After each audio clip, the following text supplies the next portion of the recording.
नमस्कार. आजच्या भागामध्ये आपण सेट हा पायथन मधील इनबिल्ट डेटा टाइप बघणार आहोत. पायथन मध्ये मुख्यतः डेटा कलेक्शनसाठी वापरले जाणारे 4 प्रकारचे इनबिल्ट डेटा टाइप्स आहेत. ते म्हणजे लिस्ट, टपल, सेट आणि डिक्शनरी. त्यापैकी लिस्ट आणि टपल आपण आधीच्या भागांमध्ये बघितलेले आहेत. तर आज आपण सेट ह्या इनबिल्ट डेटा टाइपची माहिती घेणार आहोत. तर सेट म्हणजे काय? Set is a collection which is unordered, unchangeable, unindexed and no duplicate values are allowed. ठीक आहे. तर यामधली प्रत्येक टर्म आपण समजून घेऊया. सगळ्यात पहिले आपण एक सेट डिफाइन करूया. सपोज मी एक सेट डिफाइन केला. ठीक आहे. एक व्हेरिएबलचं नाव घेतलंय युटेन्सिल्स इक्वल टू साइन आणि सेट क्रिएट करण्याकरता आपल्याला कर्ली ब्रॅकेटचा उपयोग करायचा आहे. ठीक आहे. तर मी इथे एक सेट डिफाइन केलेला आहे. त्यामध्ये 3 एलिमेंट्स मी ऍड केले, फोर्क, स्पून अँड नाईफ. ठीक आहे. तर ही कमांड मी एक्झिक्यूट करते. तर हा सेट आपला क्रिएट झालेला आहे. त्याचे एलिमेंट्स आपण इथे प्रिंट करून बघू शकतो. प्रिंट युटेन्सिल आपल्या सेटचं नाव आहे. ठीक आहे. तर आपण इथे बघू शकतो मी सेट क्रिएट करताना पहिला एलिमेंट दिलाय फोर्क, त्यानंतर स्पून, त्यानंतर नाईफ. ठीक आहे. पण प्रिंट होताना मात्र स्पून पहिले प्रिंट झाला, त्यानंतर फोर्क आणि नाईफ. म्हणजेच काय की सेटमध्ये जे एलिमेंट आपण स्टोअर करतो, क्रिएट करताना आपण ज्या व्हॅल्यूज एंटर करतो तर ते अनऑर्डर्ड असतात. त्याची काही ऑर्डर निश्चित नसते. त्यामुळे प्रत्येक वेळेस जेव्हा तुम्ही हा व्हेरिएबल यूज करणार त्यावेळेस यातले एलिमेंट जे आहेत ते तुम्हाला प्रिंट होताना वेगळ्या पद्धतीने दिसतील. तर सेटमधील एलिमेंट जे आहेत ते अनऑर्डर्ड असतात. त्याचप्रमाणे ते अनचेंजेबल असतात. म्हणजेच काय की यातले ज्या व्हॅल्यूज आहेत त्या आपण चेंज करू शकत नाही. म्हणजे स्पून च्या ऐवजी मी दुसरी व्हॅल्यू तिथे स्टोअर करू शकत नाही. ठीक आहे. पण आपण सेटमध्ये व्हॅल्यूज ऍड किंवा रिमूव्ह करू शकतो. पण एकदा हा सेट आपला क्रिएट झाला तर ज्या एक्झिस्टिंग व्हॅल्यू आहेत त्या आपण चेंज करू शकत नाही. त्यानंतर सेट हा अनइंडेक्स्ड असतो. कारण की आपण आता इथे बघितलं की मी क्रिएट करताना एलिमेंट्सची ऑर्डर काय होती आणि प्रिंट करताना त्या सेटमधल्या एलिमेंटची ऑर्डर ही चेंज झाली. म्हणजेच काय की ज्यावेळेस मेमरीमध्ये या व्हॅल्यू स्टोअर होतात तर त्यांना पर्टिक्युलर इंडेक्सिंग दिली जात नाही. तर त्या व्हेरिएबलमध्ये युटेन्सिल्स या सेट व्हेरिएबलमध्ये हे व्हॅल्यूज ज्या आहेत त्या स्टोअर होतात. ठीक आहे. तर इंडेक्सिंग सुद्धा सेटमध्ये अवेलेबल नाही आहे. त्यानंतर no duplicate values are allowed. म्हणजेच सपोज मी इथे फोर्क ही व्हॅल्यू जर मी रिपीट केली. ठीक आहे. तर फोर्क ही व्हॅल्यू तो एकचदा काउंट करतोय. ठीक आहे. इन्स्टेड ऑफ 2 तो एकचदा काउंट करतोय फोर्कची व्हॅल्यू. ठीक आहे. हे परत आपण दुसऱ्या पद्धतीने कसं चेक करू शकतो की युटेन्सिल्स नावाचा मी हा सेट जो क्रिएट केलेला आहे यामध्ये आपण बघू शकतो की 4 एलिमेंट आहे, पण फोर्क नावाचा एलिमेंट हा रिपीट झालेला आहे. ठीक आहे. पण ज्यावेळेस मेमरीमध्ये या व्हॅल्यू 4 स्टोअर होतात तेव्हा या व्हॅल्यू इन्स्टेड ऑफ 4 3च काउंट होतील, कारण फोर्क हा रिपीट झालेला आहे. तर लेंथ या फंक्शनचा उपयोग करून आपण ते चेक करू शकतो. जसे की आता ही कमांड मी घेते. इथे युटेन्सिल्सची लेंथ मी प्रिंट केली. len नावाचं फंक्शन आहे, त्यामध्ये सेटचं नाव. ठीक आहे. तर इथे आपण लेंथ चेक करू शकतो. सेटची ही 3 आहे. म्हणजेच की रिपीटेड डुप्लिकेट एलिमेंट्स जे आहेत ते सेटमध्ये अलाउड नसतात. त्यानंतर सेटमध्ये आपण वेगवेगळ्या डेटा टाइप्सचे एलिमेंट हे एंटर करू शकतो. म्हणजेच सपोज मी इथे set1 नावाचा दुसरा एक व्हेरिएबल घेतला आहे आणि त्यामध्ये मी वेगवेगळ्या प्रकारचे एलिमेंट्स इथे एंटर केलेले आहे. ठीक आहे. सपोज ही स्ट्रिंग व्हॅल्यू आहे, ही इंटिजर व्हॅल्यू, ही बुलियन व्हॅल्यू, ही फ्लोट व्हॅल्यू. ठीक आहे. आणि परत इंटिजर व्हॅल्यू मी एंटर केलेली आहे. तर इथे आपण set1 व्हेरिएबलच्या व्हॅल्यूज जर प्रिंट केल्यात, प्रिंट set1, तर आपण बघू शकतो इथे वेगवेगळ्या डेटा टाइप्सचे एलिमेंट आपण सेटमध्ये एंटर करू शकतो. ठीक आहे. सपोज माझी एक व्हॅल्यू मी इथे रिपीट केली, त्या केसमध्ये 12 हा नंबर एकचदा काउंट झालेला आहे. ठीक आहे. आता इथे फॉल्स हा जो बुलियन व्हॅल्यू घेतलेली आहे आपण. ठीक आहे. तर 0 अँड फॉल्स हे इक्विव्हॅलंट समजले जातात. तर फॉल्स आणि 0, तर यापैकी फक्त आपला फॉल्सच काउंट होणार, 0 हा काउंट होणार नाही. तर इथे फॉल्सची व्हॅल्यू प्रिंट झाली, 0ची मात्र झाली नाही. सेम केस आपल्या ट्रू या बुलियन व्हेरिएबलची आहे. True is equal to 1. मग आपल्या सेटमध्ये ट्रू आणि 1 असे दोन्ही नंबर्स असतील तर ट्रू हा एकच काउंट होणार, 1 हा काउंट होणार नाही. ठीक आहे. तर अशा पद्धतीने वेगवेगळ्या डेटा टाइप्स आपण सेटमध्ये स्टोअर करू शकतो. आता आपण बघूया accessing atoms of the set. ठीक आहे. तर सेटची डेफिनेशन बघताना आपण बघितलं होतं की सेट हा कलेक्शन ऑफ डेटा असतो जो अनइंडेक्स असतो. ठीक आहे. तर मग सेटमधले एलिमेंट ऍक्सेस कसे करायचे, तर आपण सेटमधील एलिमेंट ऍक्सेस करण्याकरता फॉर लूपचा यूज करू शकतो, किंवा एखादा स्पेसिफिक एलिमेंट हा सेटमध्ये प्रेझेंट आहे की नाही हे चेक करण्याकरता इन या कीवर्डचा उपयोग करू शकतो. ठीक आहे. तर आपला ऑलरेडी एक सेट डिफाईन आहे, तो म्हणजे युटेन्सिल्स. ठीक आहे. याचे एलिमेंट्स आता आपण प्रिंट या स्टेटमेंटचा उपयोग केला तर कर्ली ब्रॅकेटमध्ये प्रिंट झालेत. पण इंडिव्हिज्युअल एलिमेंट जर आपल्याला ऍक्सेस करायचे असतील त्या केसमध्ये आपण फॉर लूपचा उपयोग करू शकतो. तो म्हणजे फॉर व्हेरिएबलचं नाव, एका व्हेरिएबलचं नाव एक्स इन युटेन्सिल्स. युटेन्सिल्समध्ये ज्या व्हॅल्यूज आहेत त्या ऍक्सेस करण्याकरता आपण एक्स हा व्हेरिएबल घेतला. त्यानंतर प्रिंट एक्स, तर जितके एलिमेंट आहेत ते आपले एक्स या व्हेरिएबलने आपण ऍक्सेस करतो आहे. तर या कमांडचं आउटपुट बघू शकतो आपण. हे प्रत्येक लाईनमध्ये एक एलिमेंट आपला प्रिंट झालेला आहे, म्हणजे आपण प्रत्येक एलिमेंट इथे ऍक्सेस करू शकतो. त्याच पद्धतीने दुसरं जी मेथड आहे की पर्टिक्युलर एलिमेंट हा त्या सेटमध्ये प्रेझेंट आहे की नाही, तर त्याकरता आपण इन या कीवर्डचा उपयोग करतो. प्रिंट, आता सपोज मला सर्च करायचं आहे की फोर्क हा एलिमेंट प्रेझेंट आहे की नाही, त्या एलिमेंटचं नाव इन कीवर्ड आणि तुमच्या सेटचं नाव युटेन्सिल. ठीक आहे. तर याचा आउटपुट काय येणार, सपोज फोर्क हा एलिमेंट आपला प्रेझेंट असेल तर याचा आउटपुट येणार ट्रू. ठीक आहे. आणि सपोज प्रेझेंट नसेल तर आउटपुट येणार फॉल्स. सपोज माझ्या एलिमेंटचं नाव मी टाकलंय कप. कप आपल्या सेटमध्ये प्रेझेंट आहे का नाही आहे, तर याचा आउटपुट येणार फॉल्स. ठीक आहे. तर अशा पद्धतीने एलिमेंट्स ऍक्सेस करण्याकरता आपण फॉर लूपचा उपयोग करू शकतो, किंवा एखादा स्पेसिफिक एलिमेंट त्या सेटमध्ये प्रेझेंट आहे की नाही हे चेक करण्याकरता आपण इन या ऑपरेटरचा उपयोग करू शकतो.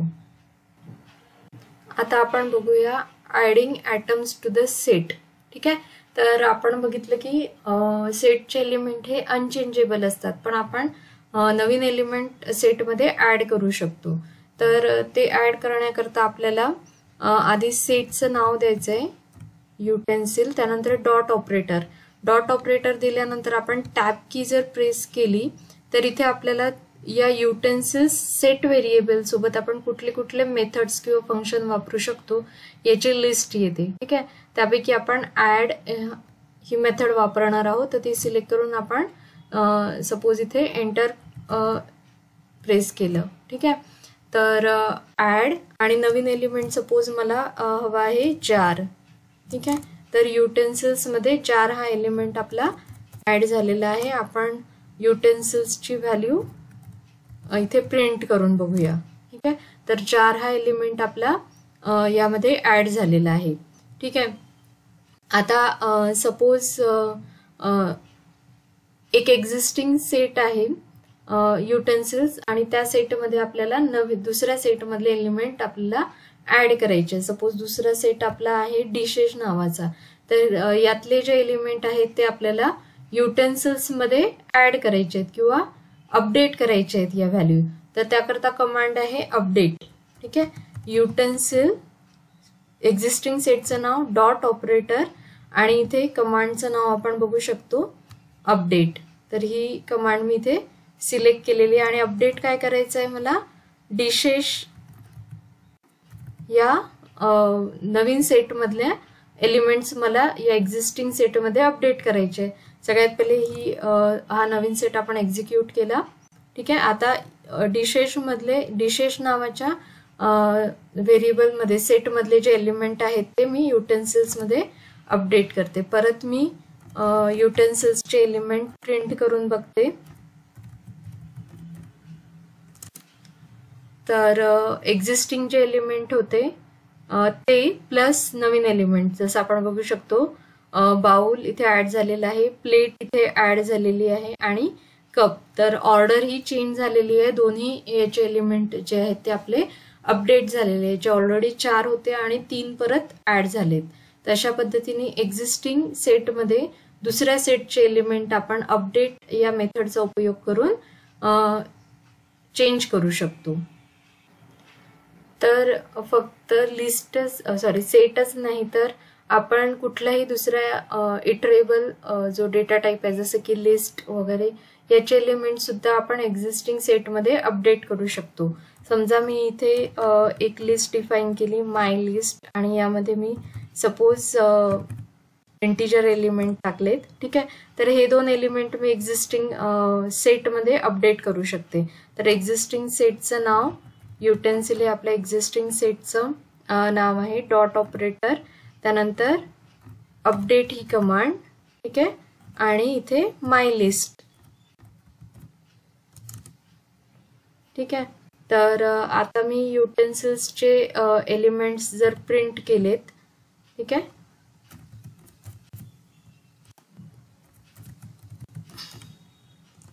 तर आपण बघू शकतो 12 आणि 45 या सेटमध्ये ऍड झालेले आहेत. तर कुठलाही इटरेबल डेटा टाइप्स जो आहे त्याचे एलिमेंट आपण एक्झिस्टिंग सेटमध्ये अपडेट करू शकतो.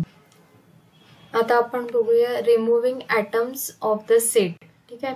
तर सेटमधला एलिमेंट जर आपल्याला रिमूव्ह करायचा असेल तर त्याकरता आपण रिमूव्ह ही कमांड ही मेथड वापरू शकतो. आधी आपल्याला द्यावं लागेल सेटचं नाव डॉट ऑपरेटर. ठीक आहे.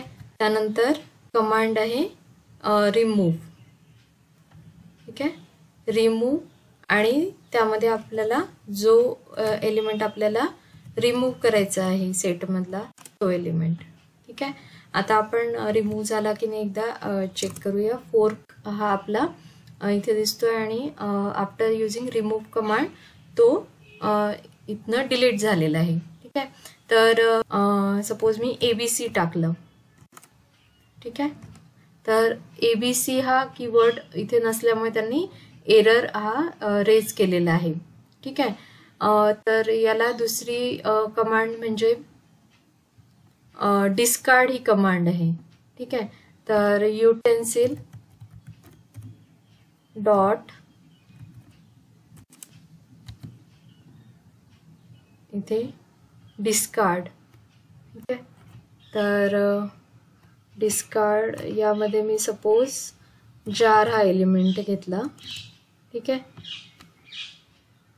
आणि एलिमेंट मी प्रिंट केलेत. तर जार हा एलिमेंट सुद्धा आपला हे झालेला आहे, डिस्कार्ड झालेला आहे सेटमधून. ठीक आहे. त्यानंतर नेक्स्ट आहे आपलं फंक्शन क्लिअर किंवा पॉप कमांड. पॉप कमांड काय करते की लास्टचा जो एलिमेंट असेल किंवा कुठला जो एलिमेंट असेल सेटमधला तो रिमूव्ह करते. डॉट पॉप स्पून हा एलिमेंट जो आहे तो त्यांनी रिमूव्ह केलेला आहे. ठीक आहे. सपोज मी इथे परत इथे पॉप कमांड परत एकदा वापरली, परत एकदा एक्झिक्यूट करते मी. ठीक आहे. तर आता त्यांनी कप हा एलिमेंट रिमूव्ह केलेला आहे. ठीक आहे. अशा पद्धतीने पॉपचा उपयोग करून सुद्धा आपण सेटमधले एलिमेंट हे रिमूव्ह करू शकतो. त्यानंतर क्लिअर या मेथडचा उपयोग करून आपण सेट जो आहे तो एम्प्टी करू शकतो, जसं की युटेन्सिल डॉट क्लिअर. ठीक आहे.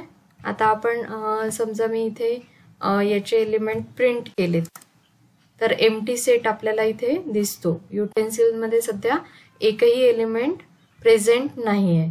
त्यानंतर डेल हा कीवर्ड जो आहे तो कंप्लीट आपला सेट जो आहे तो रिमूव्ह करतो. सपोज मी इथे डेल त्यानंतर आपल्या याचं नाव, सेटचं नाव. ठीक आहे. आणि आता मी जर परत ते एलिमेंट प्रिंट केले तर तो एरर देतो, युटेन्सिल इज नॉट डिफाईन्ड, कारण हा व्हेरिएबल जो आहे सेट व्हेरिएबल आपला डिलीट झालेला आहे. तर आता आपण सेटवर परफॉर्म होणारे विविध ऑपरेशन्स बघणार आहोत. तर सेटवर आपण 3 प्रकारचे ऑपरेशन करू शकतो, युनियन, इंटरसेक्शन अँड डिफरन्स. ठीक आहे.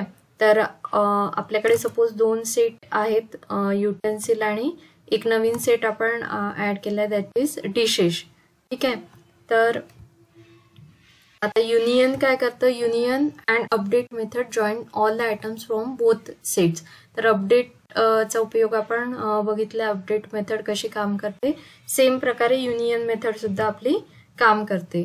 तर दोन्ही जे आहेत, युटेन्सिल सेटचे एलिमेंट आणि डिशेस या सेट मधले एलिमेंट हे एकत्र होतील, दोन्ही याचे एलिमेंट, आणि ते आपण नवीन एका सेट व्हेरिएबल मध्ये स्टोअर केलेले आहेत. ठीक आहे. तर आपण इथे नवीन सेटचे एलिमेंट जे आहे ते प्रिंट करून बघूया. तर दोन्ही सेटचे 3 आणि 3 6 असे एलिमेंट इथे प्रिंट झालेले आहेत. तर हे झालं युनियन मेथडचं काम. युनियन मेथड ही अपडेट मेथड सारखीच वर्क करते. ठीक आहे. दुसरं ऑपरेशन आहे इंटरसेक्शन. इंटरसेक्शन काय करतं की जे डुप्लिकेट एलिमेंट्स आहेत तेच फक्त प्रिंट करणार. ठीक आहे. तर इथे सपोज आता स्पून आणि कप हे 2 एलिमेंट जे आहेत ते दोन्हीमध्ये कॉमन आहेत. ठीक आहे. तर इथे मी ऑपरेशनचं नाव चेंज करते, इंटरसेक्शन.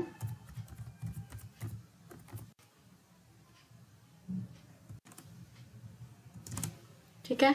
तर जे कॉमन एलिमेंट आहेत किंवा डुप्लिकेट एलिमेंट आहेत तेवढेच आपले इंटरसेक्शन या मेथडचा उपयोग करून प्रिंट होतील. ठीक आहे. नेक्स्ट आहे तुमचं difference. Difference method keeps the items from the first set and that are not in the second set.